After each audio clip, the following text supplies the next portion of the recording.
Ahli sunnah itu dianggap pikirannya lebih orisinal. Misalnya ahli sunnah kalau ditanya, kenapa kamu melihat? Ya melihat saja. Kenapa kamu mendengar? Ya mendengar saja. Kesannya itu tidak rasional, kayak orang yang nggak pinter itu. Tapi sebetulnya itu yang benar. Jadi cara berpikir ahli sunnah itu melihat itu menjadi tahu. Menjadi tahu itu bisa karena mendengar, bisa karena melihat, bisa karena dikasih tahu, bisa karena bersentuhan. Sebab itu di Quran itu ada ayat ala ya'lamu man khalaqa, bukankah zat yang menciptakan itu menjadi tahu.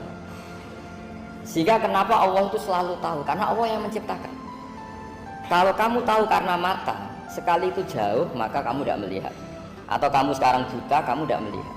Atau tertutupi barang itu maka kamu tidak melihat. Tapi kalau kamu tahu karena kamu menciptakan, maka akan melihat terus. Misalnya saya ini tukang batu.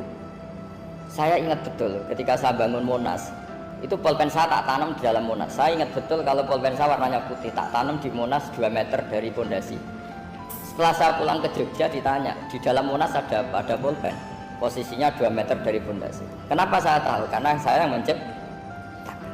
Nah, karena menciptakan ini sehingga tahu saya akan terus menerus. Tapi kalau tahu karena mata, sekali barang itu tertutupi, nggak tahu. Misalnya saya tahu jenengan karena dekat sekali jenengan kemana-mana saya sudah tidak tahu. Tapi kalau saya menaruh sesuatu di tubuh Anda, sehingga kamu kemana-mana tetap tahu bahwa barang itu ada di tubuh. Nanti kalau ada yang protes, tapi bisa saja Gus barang itu dicuri orang kemudian Anda tidak tahu. Yang menjadi tidak tahu karena saya sudah tidak menciptakan suasana itu. Selagi saya menciptakan, maka akan tahu terus. Nah, tapi karena Allah ini menciptakan semua yang ada di bumi, maka Allah tahu terus. Jika Allah tahu cara bikin kuman, terus tahu bahwa manusia itu punya kuman, kumannya punya organ, organnya juga punya kuman. Terus gak kebayang. Kamu bayangkan kayak, makanya Allah itu kalau cerita sederhana, innallaha la yastahi ayyadriba masalam ma ba'udatan fama fawqaha. Allah itu tidak malu bikin perumpamaan nyamuk, karena nyamuk itu lebih dahsyat timbang gajah. Para pematung itu disuruh bikin gajah masih mampu, bikinkan patung gajah mungkin masih sanggup. Tapi kalau tak suruh bikin patung nyamuk, nggak usah bikin hidup, patungnya saja sekecil itu. Padahal nyamuk kecil itu punya organ tubuh. Lalu bikinnya organ tubuh nyamuk itu kayak apa sih? Organnya punya kuman, kumannya punya organ, organnya juga punya kuman. Sehingga orang-orang alim itu baca nyamuk itu lebih jadi ayat Allah ketimbang melihat dinosaurus. Tapi sekarang orang itu nggak tertarik ceritanya. Jadi beda perasaannya orang alim sama orang awam. Kalau orang awam itu melihat mukjizat kan yang dasar-dasar kayak dinosaurus, gajah, wow gitu. Kalau orang alim nggak, malah melihat yang kealiman seperti itu terjaga di umatnya Muhammad, di umatnya Rasulullah Muhammad SAW. Karena ketika umat ini nggak ditunggui para nabi, itu Allah menjamin Muhammad, ulama umatmu nanti punya kemampuan seperti nabi. Tentu tidak dalam keutamaan ya, keutamaan tentu nggak sekelas sama nabi. Kenapa itu terjadi? Karena tadi para nabi ini mewakili sekian karakter. Kalau kita sangat mencintai Indonesia, maka kita akan tegas siapapun yang ingin menghancurkan Indonesia. Itu kira-kira cerminan Nabi Nuh. Kalau kita sangat mencintai Allah, maka kita akan benci sebenci-bencinya sama orang yang mendurhakai Allah. Tapi masalahnya, Allah yang kita cintai itu memaklumatkan diri kalau bersifat ghafur, pengampun. Jika kalau kita terlalu kasar, ini kan yang kita cintai bersifat ghafur kok kita kasar. Di sini Nabi Ibrahim, beliau sangat mantau sekali sama yang durhaka sama Allah. Tapi kalau mau mantau gimana? Zat yang mengajarkan itu bersifat ghafur. Maka kita mau tidak mau, makanya ada riwayat mengatakan takhallaku bi akhlaqillah, kamu bertata krama kayak akhlaknya Allah. Akhirnya ya sudah, kita mau apa coba? Kira-kira kalau kamu mencintai seseorang, itu potensinya akan dua, protektif. Ada telepon itu dari siapa? Cewek atau cowok? Protektif. Itu bukti cinta atau bukti suudon kan tidak tahu. Tapi misalnya kamu cinta perempuan terus WA-an sama lelaki gak apa-apa, jalan sama lelaki gak apa-apa, sama masa lalunya pacarnya juga gak apa-apa. Itu cinta apa pembiaran? Kan sama-sama gak jelas. Nah kira-kira mencintai Allah itu kira-kira analoginya seperti itu. Kalau yang satu protektif, Allah harus zat satu-satunya yang disembah, nggak boleh didurhakai, nggak boleh dikhianati kok. Sehingga ini sangat keras sekali. Nah, ini Nabi Nuh. Di sini ada Nabi Ibrahim karena orang yang zat yang kita cintai bersifat ghafur. Jika kalau kita terlalu tegas beda dengan sifatnya Allah yang bersifat ghafur. Nah umatnya Nabi seperti itu mulai dulu. Ada yang moderat, ada yang keras, ada yang setengah keras, setengah moderat. Ada yang ngambil sikap bahwa udah mangan turu ngenteni mati. Nah, itu lebih baik itu dibanding punya istihad tapi gak jelas, mendingan. Itu ada riwayatnya, suatu saat ibadah akhir umatku terbaik adalah tidur. Maksudnya tidur itu gak ngambil sikap, masyhur itu. Saya beri riwayat yang ada di Bukhari Muslim. Satakunu fitanun al-qa'id fiya khairun al-qa'im wal-qa'in fiya khairun al-masyi wal-masyi fiya khairun nasai. Nanti di akhir zaman itu banyak fitnah, kata Rasulullah. Yang duduk lebih baik ketimbang yang berdiri, yang berdiri lebih baik ketimbang yang jalan biasa lebih baik ketimbang yang jalan bergegas. Man tasyarraf falaha tastasrifu. Fitnah itu adalah siapa yang terlibat maka akan semakin parah. Sehingga semenjak itu ulama berpikir nanti di akhir zaman kalau ada fitnah itu sebaiknya orang ngambil sikap sepasif-pasifnya, secuek-cueknya. Jadi semua syurahul hadis sepakat makna hadis ini apa? Orang disuruh sikap secuek. Misalnya pilihan presiden, contoh kecil pilihan presiden. Mungkin para intelektual nggak merasa, tapi kalau ulama itu cara berpikir beda. Pilihan presiden, kamu fanatik milih A, yang satu fanatik milih B, ya presiden atau bupati atau gubernur. Terus yang satu bilang gini, wah kalau nggak di presideni A, nggak di bupateni A, nggak di gubernuri A, negara ini rusak. Mungkin betul dari segi jejak rekamnya A ini bagus. Tapi pertanyaannya secara tauhid, bagaimana Anda menggantungkan kesejahteraan sama makhluk? Kamu nggak pernah terusik begitu kan para intelektual? Itu kan melukai. Bagaimana mungkin Anda menggantungkan kesejahteraan dengan seorang makhluk? Wah kalau di presiden A pasti Indonesia makmur, kalau bupati A pasti Sleman makmur, pasti Bantul makmur. Nah, bagaimana mungkin makhluk yang sedang soleh kamu pastikan selalu soleh? Wong dia makhluk bisa berubah. Sementara yang B misalnya fasik, wah kalau dipimpin B pasti rusak negara. Bagaimana kamu pastikan B yang fasik selalu fasik? Biar aja dia husnul khotimah. Yang fasik pas mimpin jadi soleh, yang soleh pas mimpin jadi fasik. Akhirnya ulama karena tahu sifat manusia itu berubah dan kendali di tangan Allah, sikapnya nggak jelas. Saya ini termasuk orang yang terkenal nggak jelas. Karena kalau ditanya, Gus sampai milih presiden mana, bakti mana? Saat pangeran sing dadi aku loyal. Wah, anut pangeran yo kacau. Wah, luwih kacau menan anut pangeran kata saya. Ini kan sudah tidak sambung karena pikirannya ulama. Memang nggak beda, cara berpikir ulama itu beda.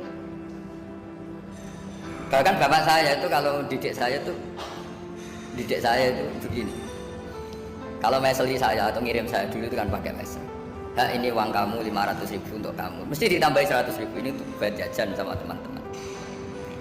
Mesti ada uang pokok, ada uang sodako. Dulu saya sering tanya, kenapa bapak sangat menghormati teman-teman saya? Kata bapak, aku mondok, aku ra iso nyukupi, sing iso nyukupi ya kanca-kanca. Ternyata betul, rata-rata anak kuliah atau anak mondok uang pribadinya kan 8 hari dari dikirim sudah habis. Berarti kan masih 22 hari, kok bisa hidup itu kan barokahnya teman-teman. Malah yang agak beling itu 1 hari sudah habis, berarti ada 29 yang bergantung sana sini. Sehingga Nabi dulu cara ngedikan tuh unik. Kata Nabi, da'un nasa yarzuqu wa ba'duhum ba'duh. Manusa barno wae, engko saling memberi rezeki. Ketika ada kolab Medina itu pernah kolab, terus sekarang pernah defisit. Beberapa pakar ekonomi datang ke Rasulullah, ya Rasulullah, sa'ir, tolong dikasih harga standar. Tapi apa jawabannya Nabi? La tusairu fa innallaha huwal musair. Kamu jangan kasih harga, Allah sendiri yang menentukan harga itu. Terus kata Nabi, kenapa engkau begitu ya Rasulullah? Ini negara harus ditentukan harga karena gini-gini. Kata Nabi, saya tidak ingin ketemu Allah dalam keadaan dolim. Tapi ini tentu di teori ilmu modern ini masalah. Tapi menurut orang modern. Tapi kalau menurut ilmu hakikat itu nggak akan masalah. Misalnya, kenapa Nabi tidak menentukan harga dalam keadaan negara seperti itu? Jawabannya pakar-pakar hakikat. Ya saya ulang lagi pakar-pakar hakikat begini. Misalnya ada orang menimbun supaya nanti harganya mahal ya. Terus ditimbun terus sampai nunggu harganya mahal. Lama-lama dia sadar kalau timbunannya nggak ada gunanya karena ternyata orang nggak beli. Nah, ketika orang nggak punya kemampuan beli, yang menimbun juga tidak punya uang. Nah, tapi kalau sampean tanya, tapi Gus nak tuku barang pokok kan kita mati karena kehabisan stok. Itu masalah tauhid Anda. Bagaimana mungkin kamu bayangkan seorang makhluk tidak bisa hidup atau nggak dapat rezeki? Nabi itu orang yang sampai ke derajat hakikat, dari tidak pernah bayangkan gitu. Saleh sampean jadi orang yang tauhidnya masalah. Sehingga terus bayangkan, wah kalau negara ini keos, wah kita makan apa? Kalau negara nggak stabil, wah kita gimana? Itu tidak bisa seperti itu. Dulu ketika kita dijajah Belanda, itu kiai-kiai kita, Mbah Hasyim Asy'ari, Mbah Ahmad Dahlan, mondoknya di Mekah. Sampai alim alama, dua beliau Mbah Hasyim sama Mbah Ahmad Dahlan itu ngajinya sama-sama Syekh Khotib Minangkabau. Cuma Mbah Hasyim lebih menekuni ke Syekh Mahfud Termas, yang satu menekuni Syekh Khotib Minangkabau. Jadi dua beliau itu ngaji di guru yang sama. Mbah saya, buyut saya itu ya sudah mondok Mekah. Zaman dijajah Belanda.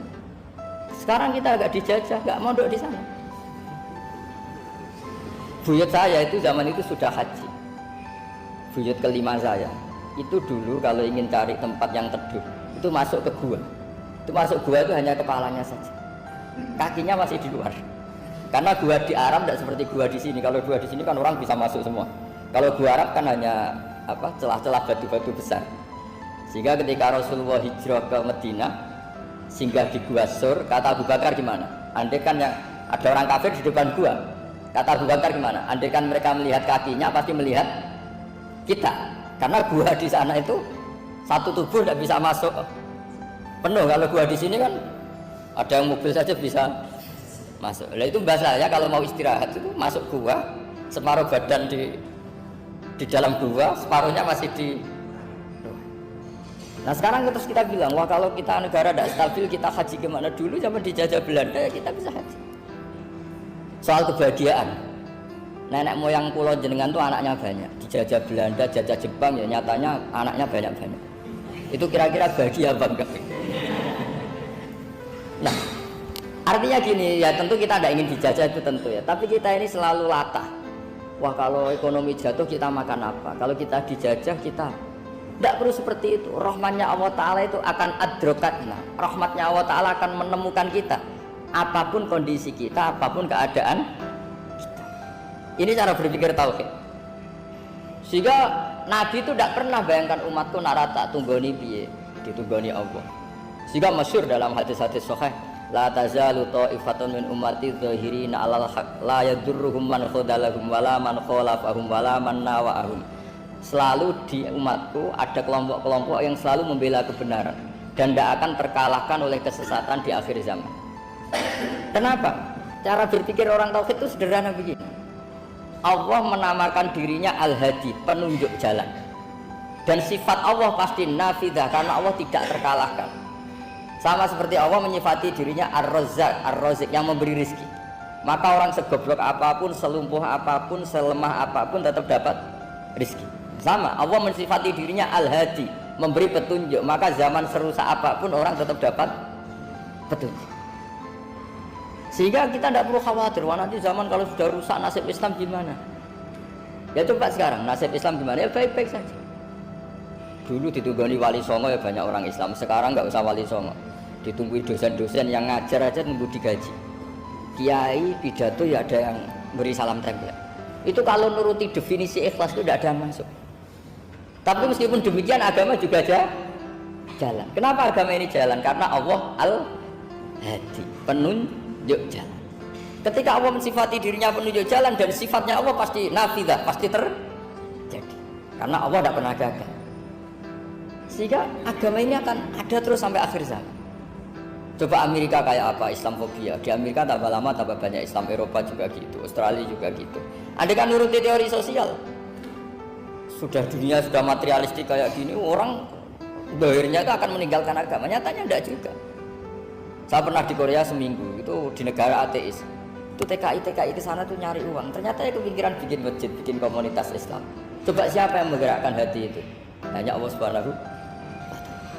Ya, jadi cara berpikir tauhid saya ulang lagi, saya mohon sekali di pengajian ini saya cerita wajah alani mubarakan nama kuntu. Jadi cara berpikir sekian nabi, terus kita punya karakter tertentu, kita milih nabi ini itu sah. Karena ulama ummati ka'ambiyai Bani Israel, ulama umatku itu ibarat kayak nabi Bani Israel. Jadi ada yang milih tadi, seperti Nabi Isa fokusnya ngurusi orang-orang nakal, itu juga bagus karena di mana-mana nabi itu seperti dokter. Tapi Nabi Yahya hanya berkawan sama orang-orang soleh. Kita tahu berkawan orang fasik itu resiko ketularan. Iman pas-pasan wae kancane nang fasik kan taqabbalallahu minna minkum gitu. Wong kamu sendiri tidak sehat-sehat amat berteman orang penyakitan kan bahaya. Tapi kalau kamu sebagai dokter kok hanya berteman orang sehat, lalu kamu apa? Penelitiannya gimana? Masa saya dokter spesialis, pernah penelitian, semua orang sehat saya pernah saya teliti. Itu dokter aneh apa enggak? Saya dokter spesialis TBC, spesialis paru-paru. Yang kamu teliti siapa? Semua orang sehat. Pernah meneliti yang sakit? Enggak pernah. Kan ya jadi dokter aneh. Tapi misalnya terus kamu sendiri terus berteman orang penyakitan terus kan ya rawan tertular. Ini ada dua figur yaitu Nabi Yahya dan Nabi